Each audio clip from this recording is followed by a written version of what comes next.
mom at a party. Here in London? Yeah. That's wild. That's crazy. And so they decided to stay? Yeah.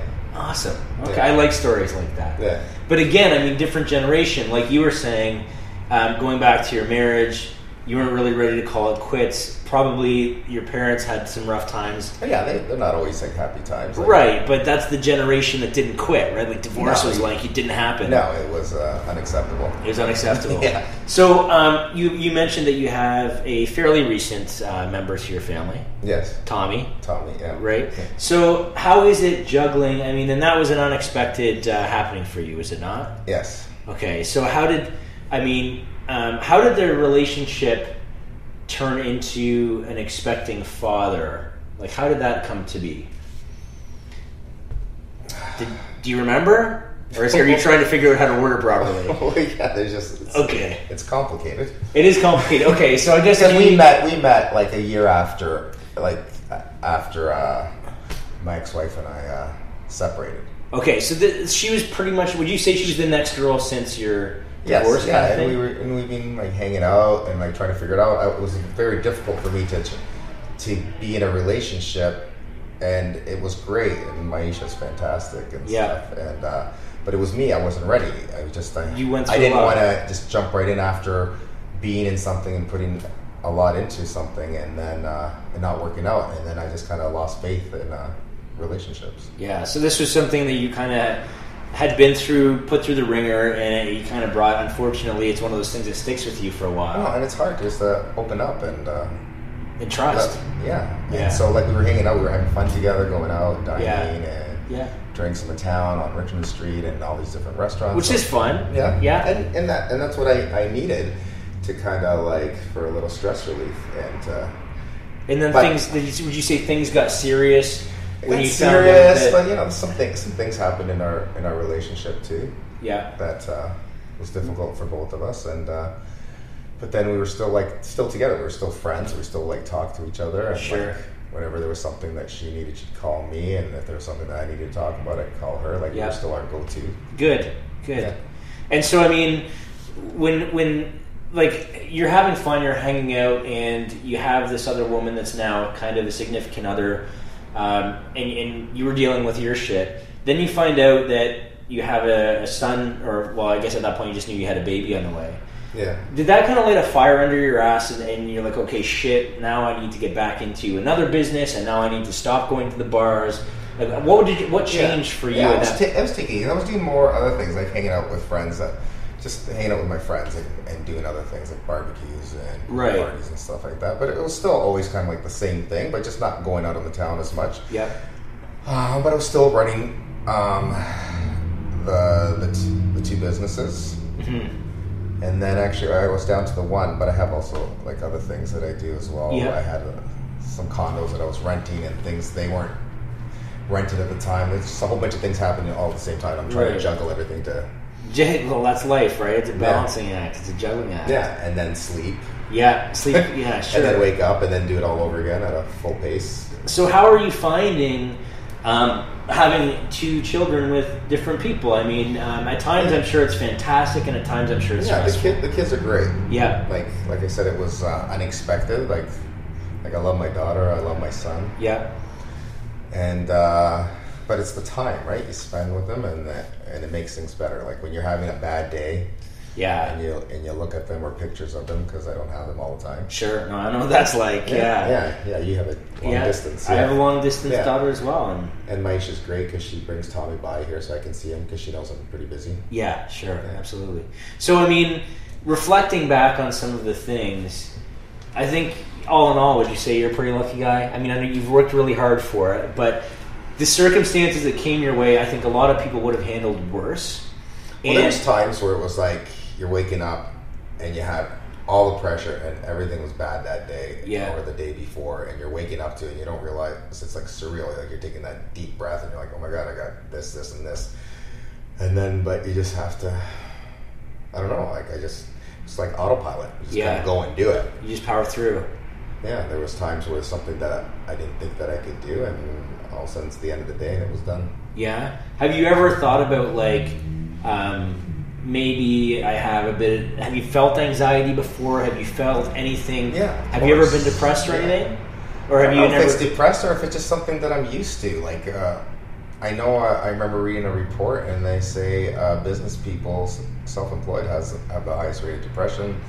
And I don't know if I just didn't sit to think it through. Yeah. Like you wake up and you're like, oh my God, I'm not feeling well, whatever. But I just go on autopilot. I jump in, take a shower. You feel racy about things, that you start thinking about things that have to get done, or financial things that would happen. Right. There would be times where you'd have a 20 or 30% drop in business, and then you have 2 of them, and then all of a sudden you're like, how are you going to get through the next day or next week or next month? Sure. You know all the bills that are coming. Your mind starts kind of playing all these potential events that are happening that don't even exist at that point. But it's like shit. Your heart's racing. Yeah, absolutely. But then all of a sudden something will happen. You just make it work. I don't know. I made it work. Yeah. But I guess some people it didn't. That's why some places closed down, I guess. But it wasn't an option for me. Like, you just wanted to keep. Some people would say, I would come up to me going, "Oh, why didn't you just claim bankruptcy?" Have you thought about that before? But they would say that, and I go, "It's not an option." I never grew up that way. My parents would be so disappointed, right? Because to go and just walk away from something, just make it work. Right. You're struggling, you do the stuff, you put the time, if it takes you an extra year or 2. And where there was times when I had just 2 of the salons, I didn't have all the extra services, where everything was piling up. I had house payments, the condos and stuff like that were unrented at the time. Right. Divorce payments. Yep. Everything was piling up. And I just had to think of something else, add another service, add something else, and keep going and going. And then I went from renting to buying this building. Yeah, which is awesome. Yeah. Which just opened up, 733 Richmond Street, right? Let's get that in there. But I think that you've come a long way. I mean, obviously, going back, is there anything that you would change? Are there any nights that you regretted? Like, I know you and I, we've had our nights at the bar of getting hammered and shit-faced and closing down. And I've enjoyed those. I mean, obviously... That's fun, but... Yeah. But I think there's a bit of excess. You were always better, though. Like, there's...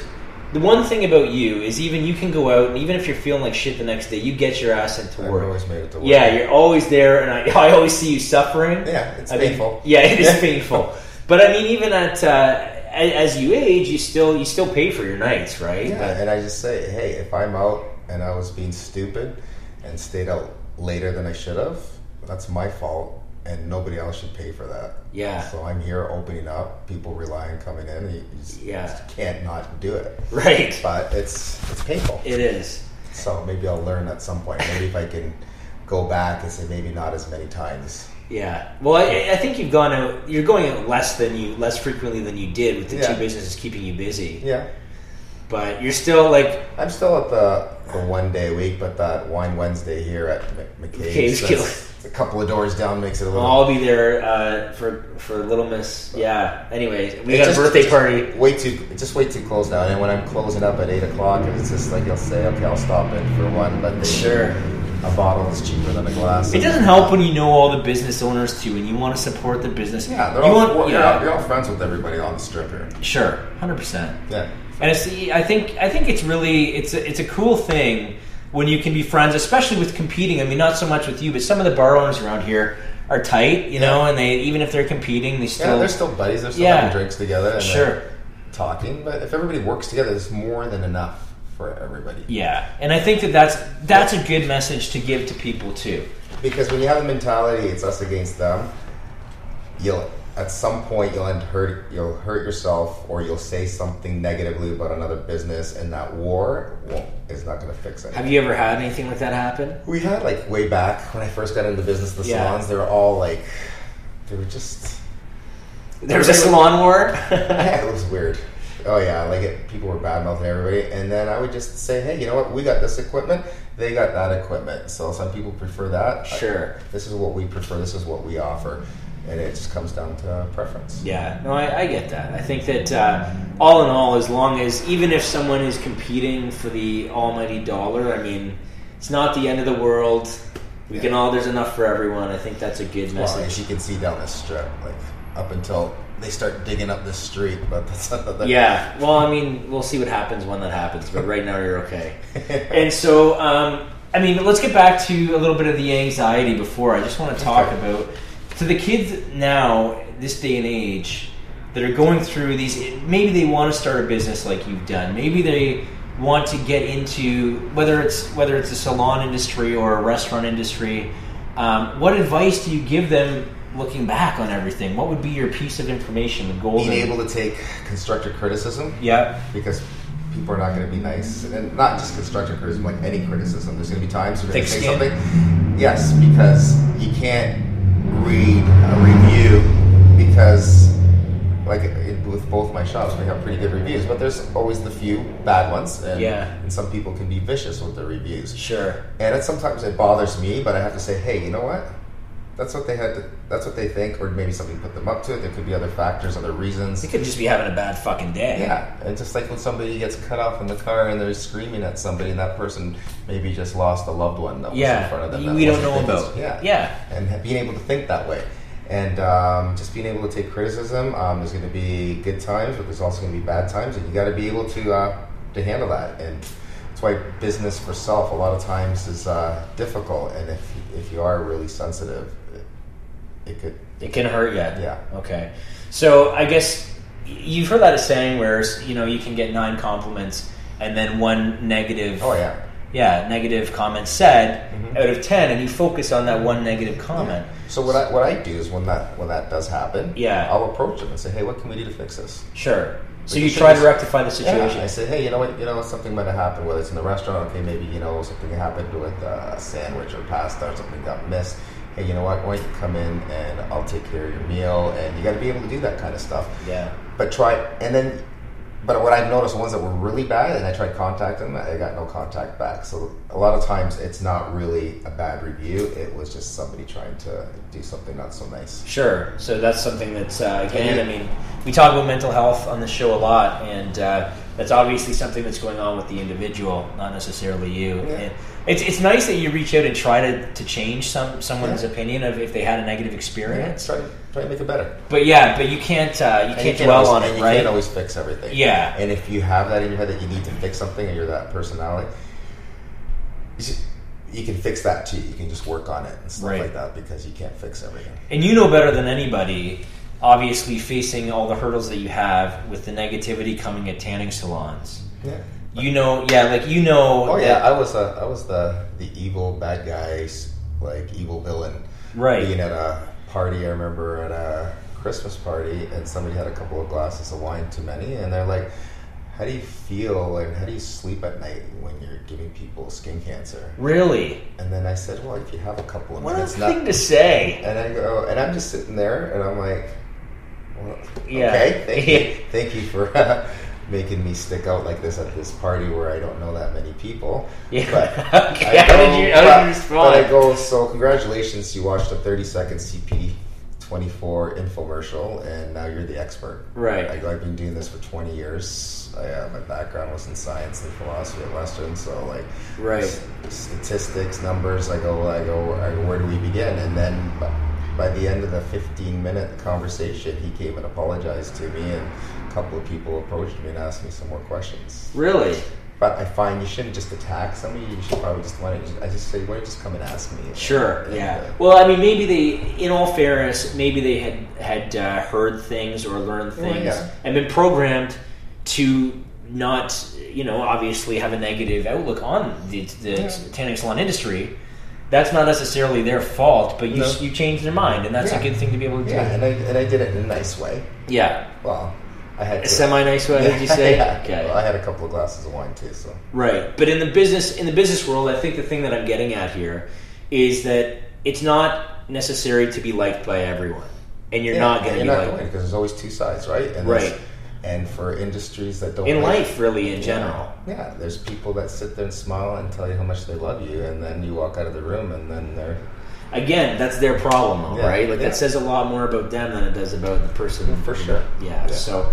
anyway, I think we've heard a pretty good story from you this evening. How is everything now? Like, tell me about the success, the being in the new business. How is this working out? I love it here. Like, this is where... we were going to. Like, at some point you lose track and you lose focus and you're trying to figure it out. And then I just find if you start to do things and work hard and get back on track and adjust your social life a bit, you'll end up noticing that life will